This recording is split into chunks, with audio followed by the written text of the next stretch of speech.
Kaibang bonsai, pati yung korte. Ganda ng snake plants na ito. Ang kagandahan po kasi ng mother plants kasi usually ang pagkakamali natin sa lowland, English garden. Actually po sa tagal po ng kanilang ginagawang. Naku, ito po napakabilis sa amin. Ang tawag po dito is Bouquet 99. Hello everyone! This is Sir Misunaut, Mini Dino Park and Eco Garden, and welcome back sa ating YouTube channel. And for today's video, grand new arrival dito sa Mini Dino Park and Eco Garden. Kaya naman, ibibida ko po sa inyo yung mga mura at magagandang halamang dumating. Ano? Pero bukod po dyan, pakita ko sa inyo no, yung mga mother plants no, natin na binibenta. At the same time, meron po tayong creative plant styling na ipapakita sa inyo. At yan po yung mapapanood nyo ngayong araw na to. Kaya kung ready na kayo mga ka-MDP, tutok lang po.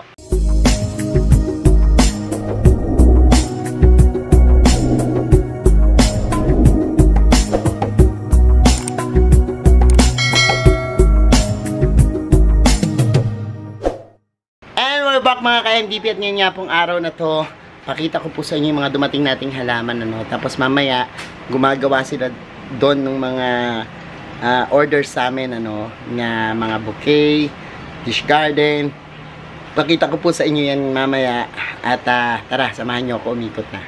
At ayan po, katatapos lang po ng aming live selling. At usually po, Sunday, ano, medyo kanina po, brown out dito. Walang kuryente. Kaya naman, natigilan kami. At before, isang araw lang naubos natin, ano, kaya lang kanina po nagkaroon ng aberya, kaya naman nagpahinga muna kami, bukas uli natin i-resume. Pero pakita ko na po sa inyo ang ganda nitong bonsai na to. This is so kakaibang bonsai, pati yung korte, ganda ng snake plants na ito, oh, kita nyo, ang laki-laki, tas ang daming anak sa ilalim, ano, nakakatuwa, kita nyo.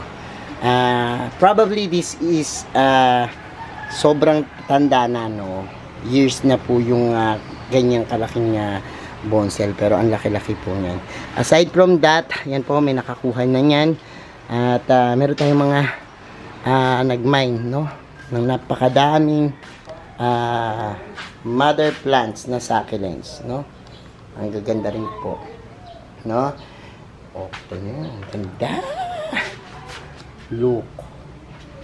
Oh, sobrang nakakatuwa, iba-ibang style, ang gaganda, no?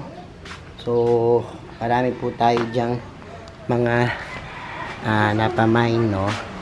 And ayan, mga mother plants po, usong-uso yung mga mother plants, ano? Bakit ba? Kasi ano kagandahan kapag mother plants yung mga in-order natin sa succulents, kasi ganyan po yung mga maliliit, yan, seeding bags na yan, ganito naman po yung malaki, no? So ikumpara natin kung gaano ang laki niyan, ano? So ito yung may pinakamaliit, no? Ganyan. Pero may mas malaki pa dyan na dumarating, ano? Kaya lang ito kasi mga natira dun sa ating live selling, pakita ko sa inyo, no? Kasi ang kagandahan po kasi ng mother plants kasi usually ang pagkakamali natin sa lowland, talagang hindi natin nabubuhay dahil may mga meron tayong napapalampas o na-overlook, katulad ng mga potting mix, watering requirements, sunlight requirements ng ating mga alagang succulents, no? Ang kagandahan po kasi kapag malaki na po yung mga ganyan na problema natin, medyo nalilesen, ano, dahil po medyo matibay na talaga kapag mother plants yung aalagaan nyo, no?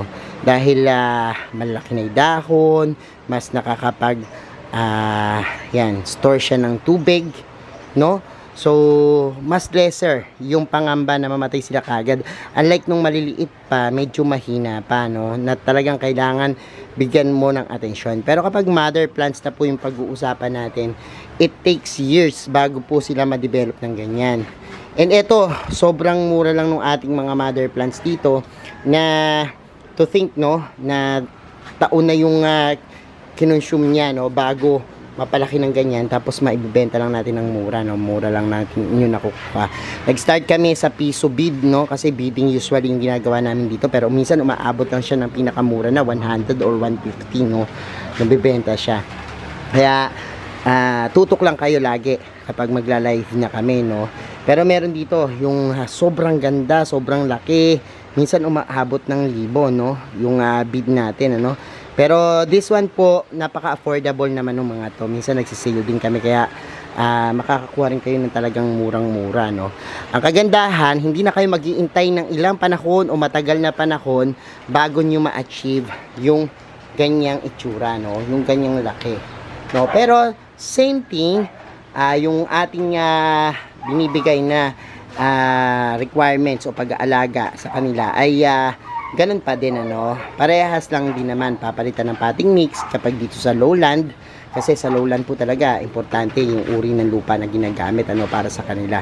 Tapos yung pagbibigay sa kanila ng tubig, syempre at is pa rin po yan kapag tuyo na yung lupa, tsaka kayo magbigay ng tubig, no, kasi ito nag-stock ng water dun sa kanyang mga leaves para hindi ma-overwater, no, o hindi parang bahay ng fungus yung inyong mga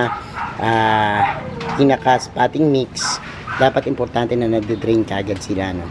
So sa sunlight kailangan po 6 to 8 hours, no, at kung matagal-tagal na po, i-full sun nyo po siya para lumabas yung kanilang mga kulay, no, dito sa lowland. Kasi sa lowland po, yung mga kumukupas na kulay ng succulents ay may pababalik sa pamamagitan po ng pagbibigay sa kanila ng magandang sikat ng araw.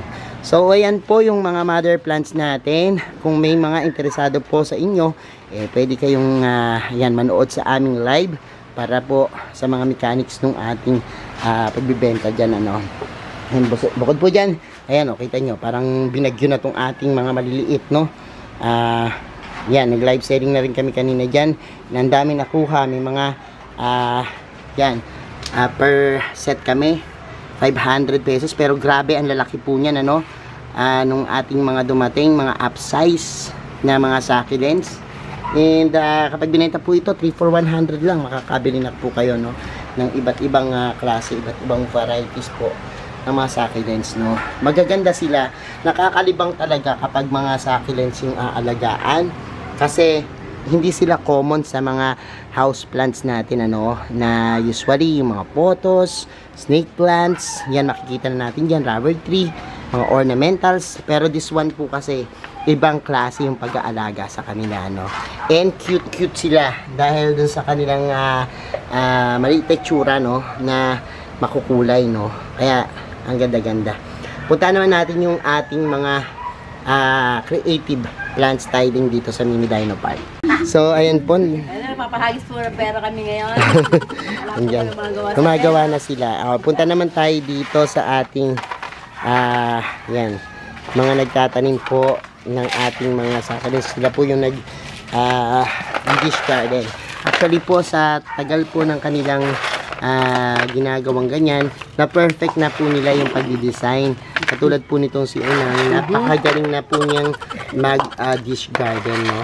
At ayan po, na perfect niya na yung mga arrangement natin. So pakitaan namin kayo ng finished product. Punta tayo dito sa ating, naku, ito po napakabili sa amin. Ang tawag po dito is Bouquet 99. Bouquet 99 po, napaka-affordable kasi isang ganito po, yan 99 pesos lang. Arrange na po yan, ano. Naka-arrange na po. Pakitaan ko kayo ng sample ito. Maganda-ganda to, ito. Actually, maganda naman lahat, pero this one, kakaiba, oh. Yung touch ng blue, green na may red, yan. Ang ganda niyan.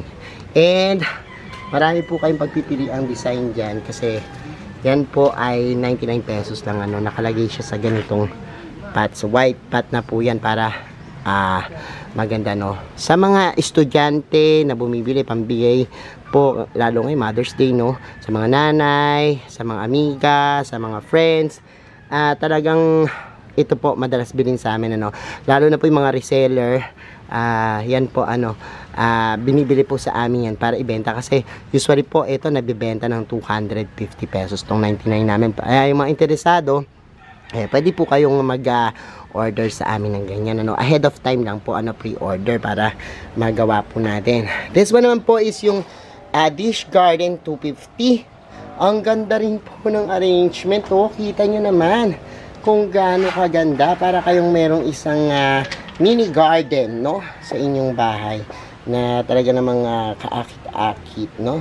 So, this one po naman po, 250. May design na din po tayo dyan. May mga malalaking bato na rin po tayo and pebbles para po sa ating finishing touch, no? Ang ganda po niyan. So, yan. 250 lang po. Ganyan na po yung pot niya. O, tingnan nyo. Ang ganda, no? Parang hindi siya plastic, ano? Pero this one is made of plastic lang naman. Pero ang ganda. Sunod na po natin. This one naman is, ay, ang ganda rin ito. Yan. Pwede rin itong pangapanregalo. Parang kumuha ka na ng napakadaming varieties, no? Ito nyo naman, oh. This is kawa. Kawa set 700 naman po tayo, no? Ang ganda niyan. Promise, no? Nakakatuwa. At ang dami-dami. So, kung bibili kayo ng bulaklak, no? Mas ito na yung piliin nyo yung mga ganito. Kasi, ito buhay po, ano? Living gifts, kumbaga, no? At, yan. Isa rin po yan sa maaaring yung pagpilian kapag bibili kayo dito ng naka-style na halaman namin, ano. So, ayan po, yung pinakita ko lang sa inyo. I hope meron kayong idea, no. Pwedeng kayo rin ang gumawa nito or pwede naman doon sa mga gusto gawa na, ready for pick up or ready for delivery. Pwede po yan, ano. O yung susurprise nyo yung inyong mga friends, kaibigan, relatives, family members, pwede po yan na pa-deliver nyo na lang po, ano. So, ayan mga ka-MDP, natapos na naman ang panibagong araw dito sa Mini Dino Park and Eco Garden. And magkita-kita po tayo, laging tumutok sa page namin para sa mga updates natin dito, no? Sa mga new arrival, sa mga available na plants, no? Para lagi kayong makasama at maka-avail sa amin. Maraming salamat po sa lahat ng miners natin, sa lahat ng sumusuporta sa inyong walang sawang pagmamahal at suporta sa amin. Thank you so much po. Sa mga hindi pa po nagsasubscribe sa ating YouTube channel, kung bet na bet nyo po yung ganitong usapan, plants and gardening, at syempre yung mga ganitong magagandang halaman para mabusog ang mata nyo, mag-subscribe na po kayo. Huwag nyo po kalimutang i-hit yung notification bell para laging updated sa aming latest uploads. Pati po sa iba't iba nating social media accounts, sa ating TikTok, Instagram, Facebook pages, search lang po Hermie Sunaho or Mini Dino Park and Eco Garden. Makikita nyo na po yan, ano. Salamat ng madaming mga ka-MDP. And this is Hermie Sunaho, nagsasabi sa inyo ng Happy Planting! Bye-bye!